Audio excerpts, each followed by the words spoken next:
All right, welcome in to Vision Pros Live with Jackson Callum. I'm your show host. We will be doing interviews for visionary entrepreneurs and guest leaders who are building fantastic visions out there.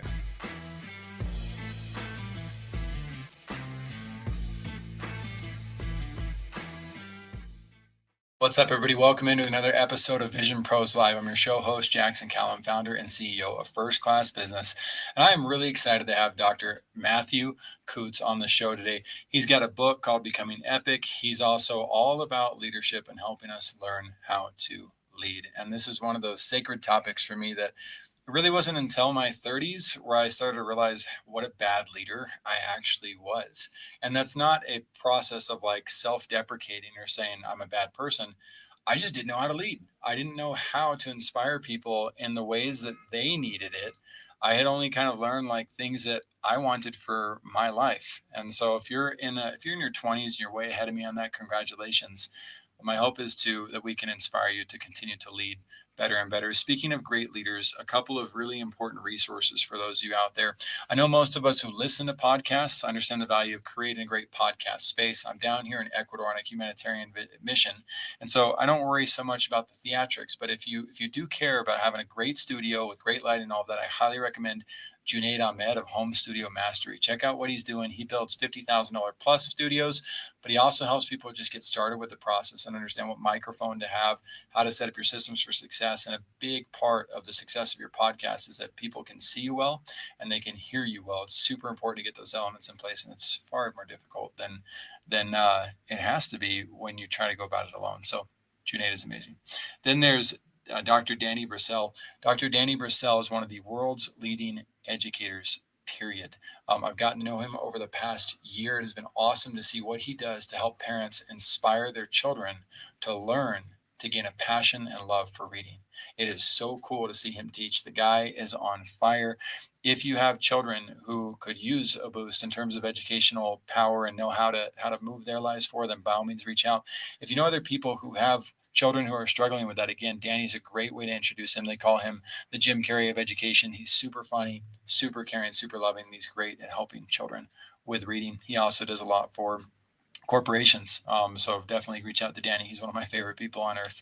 And then there's the Water Project. I'm not affiliated with the Water Project, but we do donate to it on a monthly basis.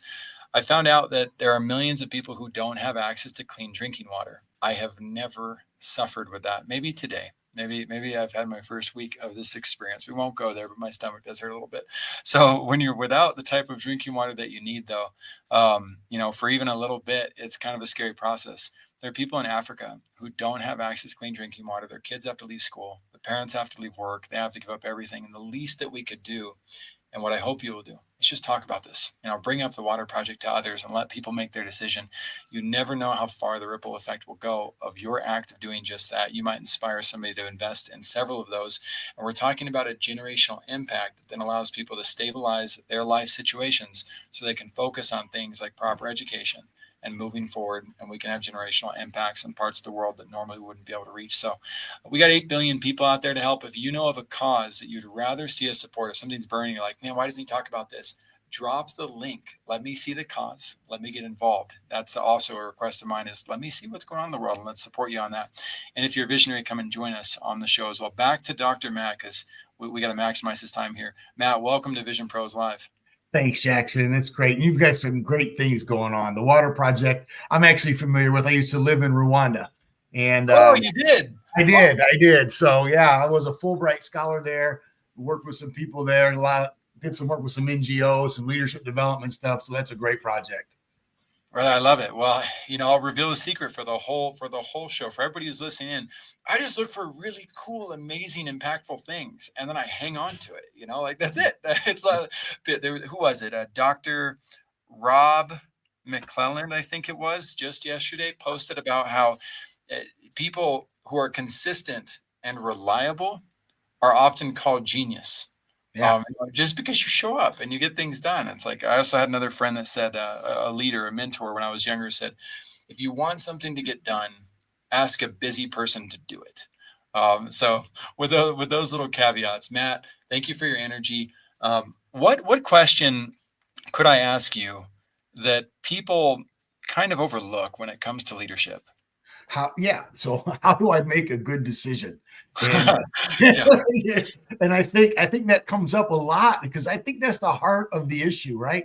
I completely 1000% agree with ask someone who's busy. They've got a track record of I've given that advice myself. They've proven a track record to get things done. That's why they're busy. So you do that and you bring in all these other things like you talked about.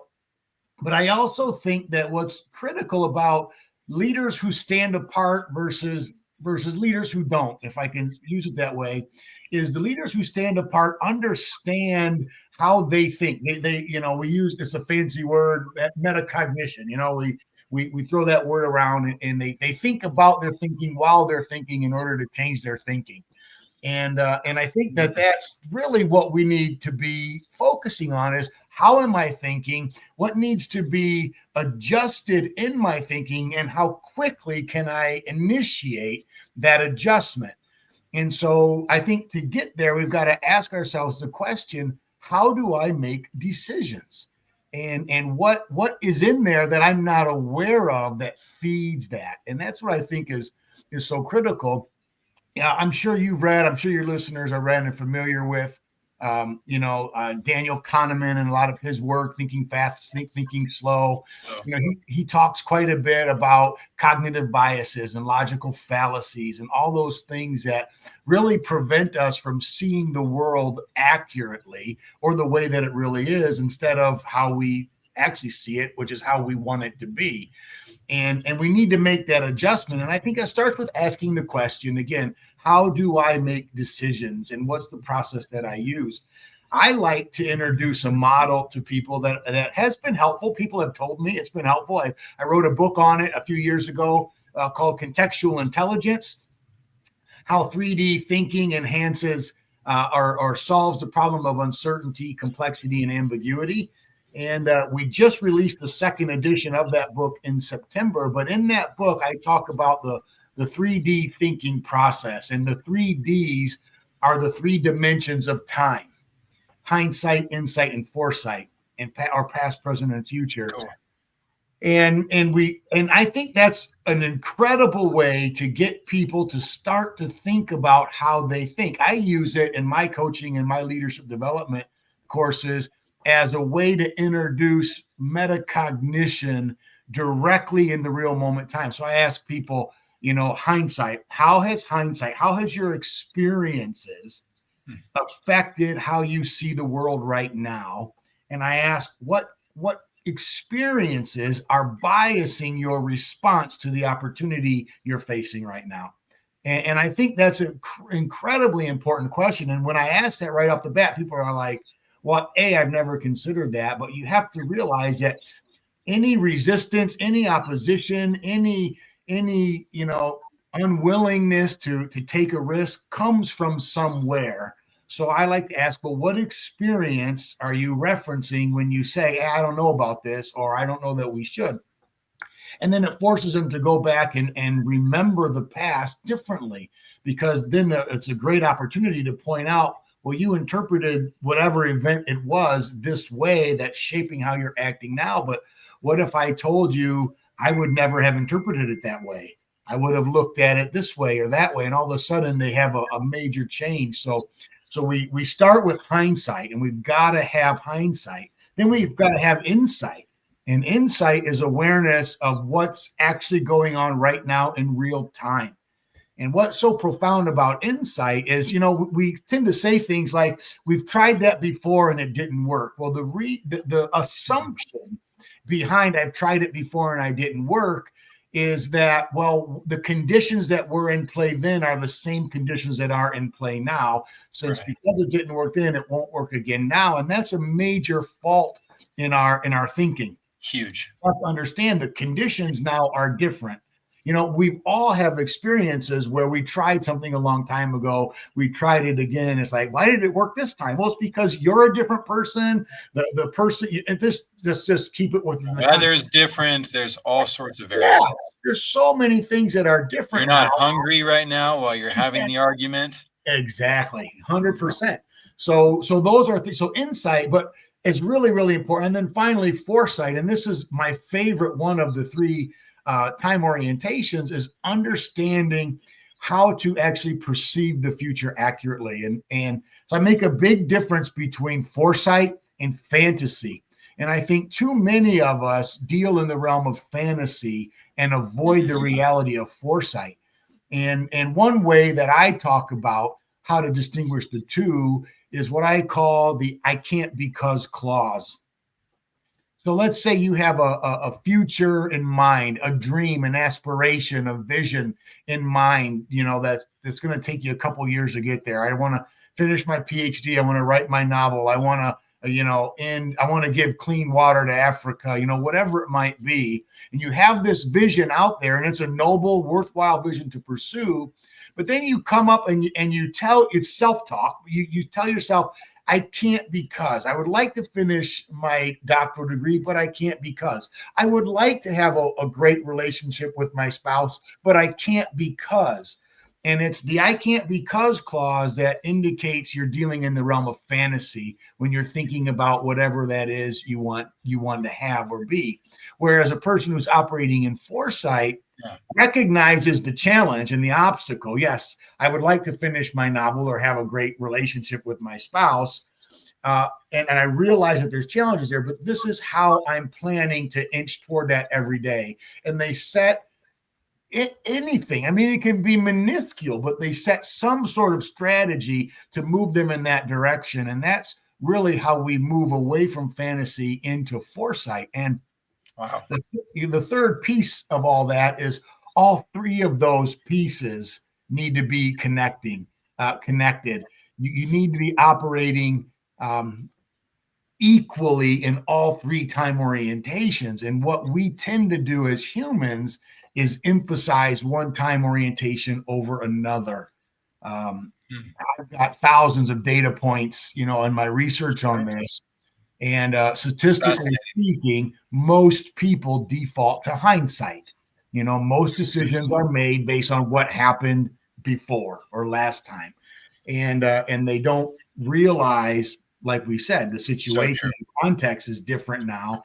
And it's a survival instinct as well. It makes a lot of sense. So, Matt, I want to make sure to be aware of your time. Do you have a hard stop at the top of the hour? I don't. Because we'll still try to be respectful on that, because I don't want to just steamroll you with another 30 minutes of dialogue, but I do want to bring you back, because we've talked about one question. You've already given us a whole bunch of different things that we can utilize, and I want to unpack some of this, because there's a couple different ways to look at this. So the hindsight, insight, and foresight reminds me so much of the book The E-Myth by Michael Gerber. That is one of the few books that I regret not reading the moment it came across my desk, Visionaries. And those of us who are visionaries, we tend to be stuck in the future. We tend to see things based on the future. We don't tend to see things based on the past. People who are great managers, they tend to organize the past quite well. And so technicians, as he points out, tend to be more insightful. They tend to be more aware of, I want to work on this right here and now and get things rolling. So I highly recommend, Visionaries, that you take a look at that book and you consider, again, how do these concepts that Matt is talking about relate to what it is we're bringing to fruition for our life as leaders and as visionaries. In addition to that, I want to go back to this question of how do I make a good decision? I want to call out my own brand on this in relation to this episode recording, Matt, because there are many leaders who, if they had gone through what you went through with the constant cancellations, we had system issues that led to understandings about time, whether we would be here. It would have been a perfectly normal thing to say, you know what, this podcast is amateur. They're not well prepared. There's problems going on. I'm wasting my time. I'm just going to move on. So you had to go through some of these, and I would love to know authentically what gave you that sense of awareness to say, you know what, I'm going to take a shot anyway. I'm going to show up for this interview. What was your process like for that? That's a great question, because that's a real thing. My next message, I already texted, sorry, just cancel it. I had that ready to go. That was going to be the next communication, whatever happened. But the reason why I stuck with it is, I hate to say it this way, but it's a gut intuition. Yeah. really was, and I read your website, I went through the different things, I looked your stuff up, and I really just thought to myself, I think these people are like-minded people. Yeah. And that's really why So your gut was influenced by a lot of external factors there, and yeah, you just took a minute but yeah, we got a brand that stands for itself. yeah, Right. We got a list of leaders that you can see, and so subconsciously, visionaries. Sometimes these aspects can influence us when we have these types of comprehension skills that Matt's talking about, and that's exactly what I wanted to allude to. Is I knew Matt did not come based on a lottery, right? And you're smarter than that. You're more successful than that. So it's like he didn't just like, well, I'm just going to show up because I have nothing better to do with my time. You had a series of past experiences, a catalog of things that influenced your decision making, and I think you made the right decision. In addition to that, I had the same thing happen yesterday. I have a new therapist that I work. By the way, shout out to Coach Fletcher Ellingson. We had a great conversation about you before we talked today. But I have a new therapist down here in Ecuador too. And yesterday, when I went to the office in the morning, I rescheduled for an hour earlier. I guess they didn't give him the memo. And then when I got there, they didn't inform him. But they didn't tell me that. They told me they informed him. So I went upstairs and I waited for, by the time I got to about 15 minutes, I was getting a little bit frustrated. And I was thinking a few weeks ago, maybe a few months ago, probably I would have been like, all right, I'm just leaving. I'm just going to cancel. I'm going to be a little bit upset. But that would have had a ramification on my relationship with him going into future sessions too. And this guy is a champion. He is awesome. And so I didn't want to plant a negative seed that could burden our calls, especially calls that I pay for. So I'm like, I'm just going to use my time wisely and you do stuff on my phone while I wait. And it got to about 25 minutes after, and I'd gone downstairs twice and asked where he was. And I was trying to be, polite about it and all that. And so, okay, fine. All right. We're in Ecuador. Time sensitivity is not the same in different countries. Maybe that's it. And so as I'm walking down the stairs to, I guess, leave and like say, I'll just do this next week and it'll be fine. I'm not gonna be upset about it. He comes in and it turns out they did not inform him of his appointment.